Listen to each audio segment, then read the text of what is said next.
무와 배추에 마지막 추비를 3일 전에 주었습니다. 하지만 요즘에 가을이라서 날씨가 화창하죠. 그리고 비도 잘 오지 않습니다. 새벽에 나와보면 이슬도 거의 없어요.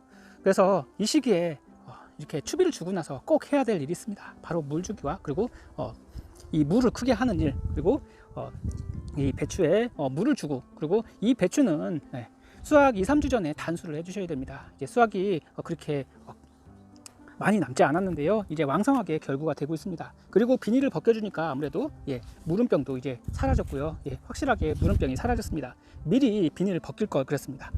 그리고 무가 만약에 무순이 많고 하시면은 이 무가 잘 커지지 않아요. 따라서 이것도 상당히 많이 큰 건데 지금 비가 오지 않고 그리고 물을 자주 주지 않아서 무가 써질까봐 굉장히 걱정이 됩니다. 따라서 오늘은 추비를 준 다음에 꼭 물을 주셔서 이 추비를 녹여주세요. 그리고 얘네들이 흡수할 수 있게 해주세요. 그래야지 추비 준 그런 효과가 납니다. 그리고 이 시기에 추비를 잘 선택을 하셔야 돼요. 어떤 추비를 주셔야지 좋은지 그거에 대해서 이야기해 보도록 하겠습니다. 무가 상당히 많이 컸습니다. 하나 뽑아 보겠는데요. 중간무 치고는 꽤 많이 컸습니다. 처음에 제대로 자란 무인데요, 중간에 좀 늦게 자란 무는 이렇게 작습니다. 나중에 이제 얘가 너무 뜨거워서 죽어버린 걸 다시 심은 거거든요. 이것도 뽑아보면은 굉장히 큽니다. 와, 많이 컸습니다. 중간 이상 된 무가 되었는데요. 이 정도 돼야지 정말 무 키우는 그런 재미가 있는 거예요. 안녕하세요, 순비지의 제주농부입니다. 제가 얼마 전에 이 무에는 2차 추비까지 다 주었고요. 그 다음에 이 배추에도 3차 추비까지 다 주었습니다. 마지막 추비를 다 주었는데요. 무는 추비를 한 번 줄 수도 있고 2번 줄 수도 있습니다. 배추도 마찬가지예요. 생육 상황에 따라 추비를 주시면 되고요. 간격은 무의 경우 첫 추비는 20일, 배추는 15일 간격으로 이렇게 주시고 모두 15일 간격으로 한 회 내지 한 3회 정도 추비를 주시면 됩니다. 이 시기에는 이제 배추가 결구가 될 시기고요. 아직까지 무름병이 있기 때문에 무름병 조심하셔야 되고, 살균제를 주시되 만약에 무름병이 꾸준히 계속 발병되고 하나씩 죽어 나간다면은 꼭 비닐을 빨리 벗겨주세요. 저도 비닐을 적시에 벗겨준 결과 지금 3일이 됐는데 배추가 하나도 죽지 않고 있습니다. 지금 가물어서 조금 시들 뿐이지 더 이상 죽어 나가지 않고 있어요. 비닐이 있기 때문에 아무래도 통풍이 잘 되지도 않고 꽉 막히기 때문에 병이 걸릴 수밖에 없습니다. 예전도 그렇게 경험을 해서 비닐을 벗겼더니 그 후로는 무름병이 걸리지 않았어요. 그래서 오늘은 추비를 주고 나서 지금 이제 오늘 물을 꼭 주려고 합니다. 이 배추와 무의 경우 물을 충분히 주셔야지 결구가 잘 되고요. 배추의 경우 이제 수확 2, 3주 전에 단수를 해야 되기 때문에 단수 전 물을 주는 게 중요해요. 그리고 아무래도 물을 충분히 주셔야지 추비도 받아 먹을 수 있고요. 그냥 놔두시면은 얘네들이 알아서 먹지 않습니다. 그래서 뿌려놓은 이 추비가 다 녹도록 충분하게 이 고랑에다가 물을 충분히 대셔야 돼요. 즉 관주 물로 이렇게 뿌려주시던가 아니면은 농약대라도 이렇게 꼽아 놓으시고 거기다가 물이 충분히 흥건히 있도록 해주시는 게 중요합니다. 그리고 요 배추와 무에 추비를 주실 때 이것만 생각해 주세요. 바로 배추가 너무 우짜라거나 결과 잘 되지 않거나 무가 이제 무순이 너무 우거지거나 밑이 들지 않을 때는 마지막 추비는 질소가 들어가지 않은, 질소가 빠진 비료를 넣어주세요. 그렇게 되면 질소가 빠지기 때문에 얘가 더 이상 우짜라지 않습니다. 그래서 마지막 추비는 이렇게 황산가리나 아니면 유황가리고토가 있어요. 유황가리고토가 더 좋아요. 유황과 유황이 들어가면 맛과 향을 좋게 하고요. 그리고 품질을 높여줍니다. 그리고 칼륨이 들어가 있기 때문에 중량을 높여주고 물을 크게 만들고 배추를 크게 만들어줘요. 단단하게 해줘요. 수확량을 높여주는 거죠.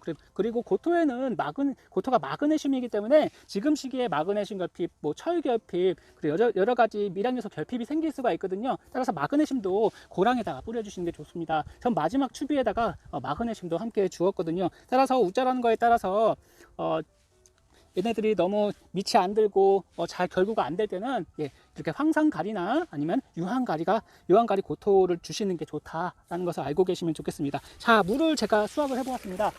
지금 생육 지금 50일이 조금 넘었고 한 55일 정도 되었거든요.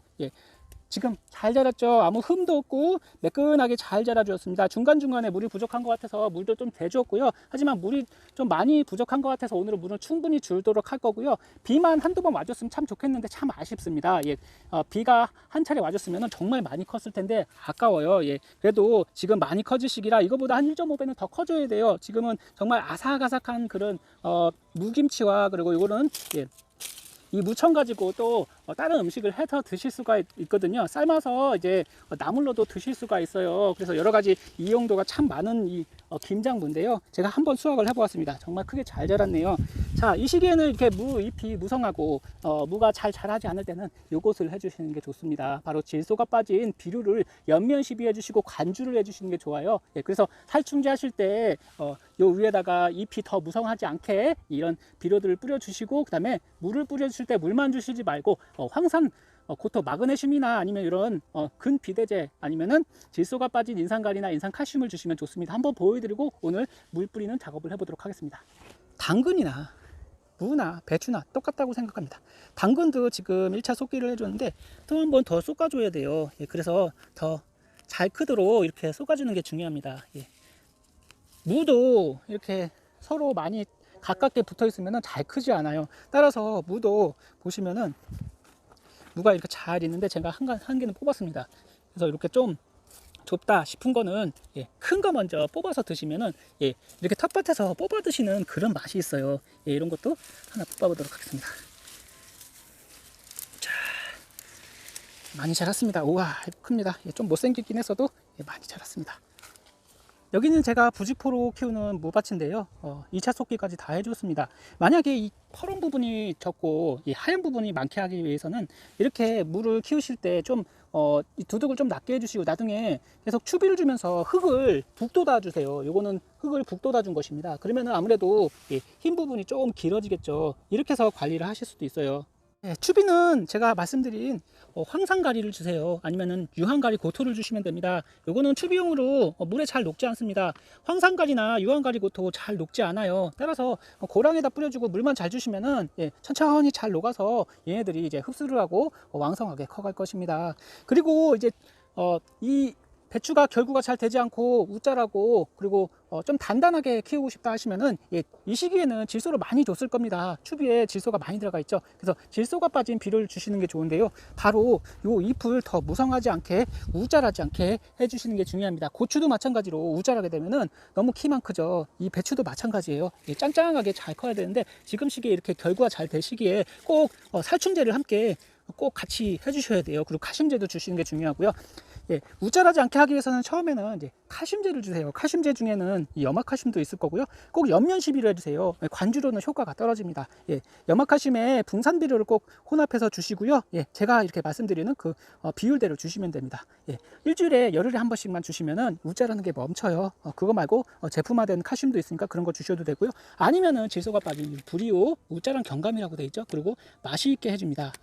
고추의 경우 색깔을 잘 내게 하고 그 다음에 고추 마지막 시기에 고추를 빨갛게 하기 위해서는 이런 불이오를 쓰기도 합니다. 그리고 근을 비대하기 위해서는 마늘, 양파, 뭐 당근, 감자 아니면 요 무 같은 경우 이런 구근 비대제를 써주시는 게 좋아요. 예, 요거 구근 비대제 쓰실 때 불이오를 굳이 쓰실 필요가 없어요. 이런 구근 비대제로 마찬가지로 억제를 하는 거기 때문에 여기 써 있죠. 근의 성장과 촉진 지상부 도장 억제라고 되어 있죠. 더 이상 우짜라지 않게 한다는 것입니다. 그리고 세근이 발달하고 근이 노화 지연되고 그 다음에 근을 크게 하고 뿌리가 왕성하게 발달하게 하는 그런 역할을 합니다. 뭐 이런 것도 있고요. 구근비기라는 것도 있고 여러 가지 제품이 나와 있으니까 예, 이런 거 한 가지 정도 가지고 계시면은 예, 이런 구근작물 예, 아주 재밌게 키우실 수가 있습니다. 이런 당근이 지금 잘 안 크잖아요. 그럴 때는 이런 구근 비대제랑 함께 물과 함께 충분히 관수를 해주시면은 예, 당근이 커지고 그리고 마늘, 양파가 커지고 그다음에 이렇게 무가 잘 크게 됩니다. 따라서 이런 불이오 같은 거 굉장히 저렴하기 때문에 시중에서 그냥 농업방이나 이런 데 가서 구입하시면 되고요. 이런 거 같은 경우는 인터넷도 많이 판매합니다. 이런 거 하나 가지고 계시다가 구근 작물 위주로 뿌려주시면은 예, 저장성도 좋아지고 그리고 맛도 좋아지고 그다음에 달고 맛있는 그런 무와 아니면 당근 이런 것들 키우실 수 있습니다. 비료를 녹여준다 생각하시고 고랑에 충분한 물을 주세요. 마지막 추비는 고랑에다 주셔야 됩니다. 그리고 이 무 중간 사이사이에 이렇게 물을 찔러 주셔도 좋아요. 그러면 아무래도 예, 이 물을 먹고 영양제를 먹고 잘 크겠죠. 아니면 이렇게 예, 고랑에다 물을 대주시면은 이 높이에 따라서 이 물이 쭉 내려가거든요. 이렇게다 예, 물을 주실 수가 있습니다. 예.